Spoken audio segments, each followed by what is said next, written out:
سورۃ العادیات۔ بسم اللہ الرحمن الرحیم۔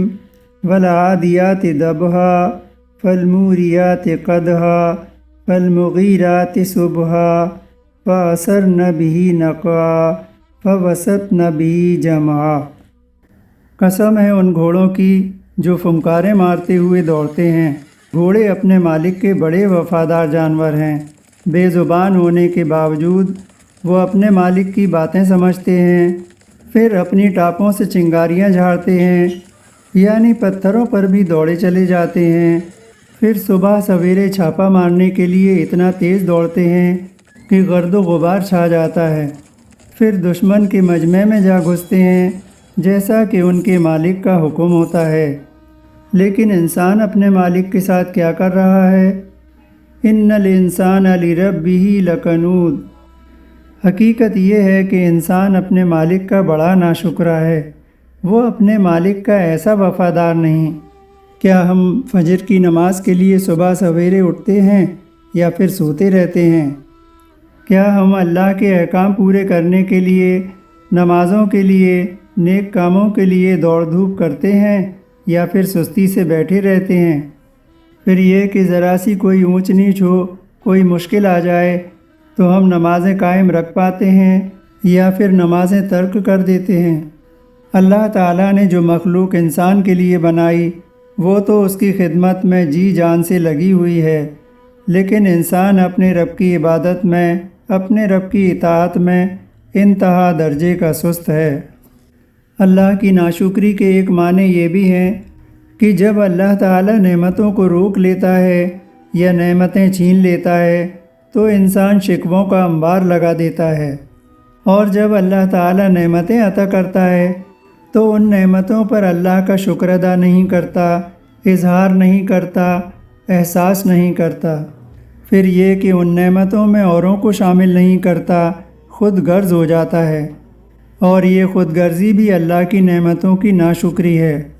پھر وہ نعمتیں چاہے دولت کی صورت میں ہوں یا پھر علم کی صورت میں ہوں۔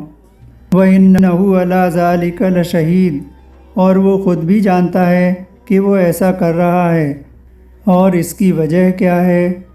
وَإِنَّهُ لِحُبِّ الْخَيْرِ لَشَدِيدٌ، اور وہ مال و دولت کی محبت میں بری طرح مبتلا ہے۔ دنیا کی دوڑ اسے رب کی طرف نہیں دوڑنے دیتی۔ أَفَلَا يَعْلَمُ إِذَا بُعْثِرَ مَا فِي الْقُبُورِ، تو کیا وہ نہیں جانتا کہ اسے قبروں سے نکال لیا جائے گا، پھر چاہے وہ آگ میں جل کر مرا ہو، پانی میں ڈوب کر مرا ہو، یا پھر اسے کوئی جانور کھا گیا ہو، ہر صورت میں اسے حاضر کر لیا جائے گا۔ وَحُصِّلَ مَا فِي الصُّدُورِ، اور سینوں میں جو کچھ بھی چھپا ہے اسے نکال لیا جائے گا اور اس کی جانچ پڑتال کی جائے گی۔ إِنَّ رَبَّهُمْ بِهِمْ يَوْمَئِذٍ لَخَبِيرٌ، یقیناً اس روز ان کا رب ان سے خوب باخبر ہوگا، ان کے ایک ایک عمل کے بارے میں خوب اچھی طرح جانتا ہوگا کہ کون سا عمل اللہ کے لیے کیا تھا اور کون سا دنیا کو دکھانے کے لیے، کون سے نیک کام اور کون سے گناہ چھپا کر کیے تھے اور کون سے اجاگر۔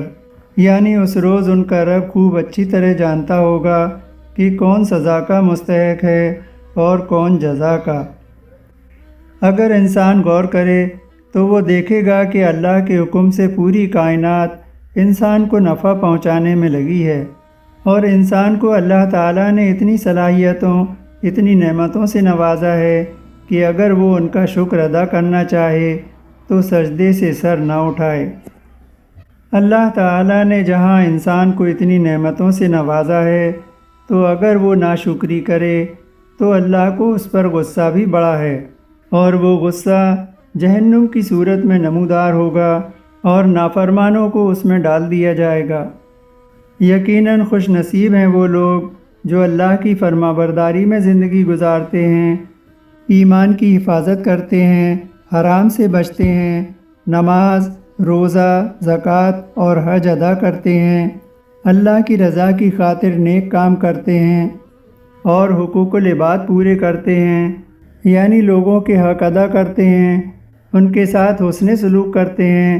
ایسے لوگوں کے لیے جنت کی نعمتیں ہیں جو ہمیشہ ہمیشہ رہیں گی۔ قیامت کے روز ہم سب کو اللہ کے سامنے حاضر ہونا ہے، جہاں ہمارے ایک ایک عمل کا حساب ہوگا، بڑا سخت حساب ہوگا۔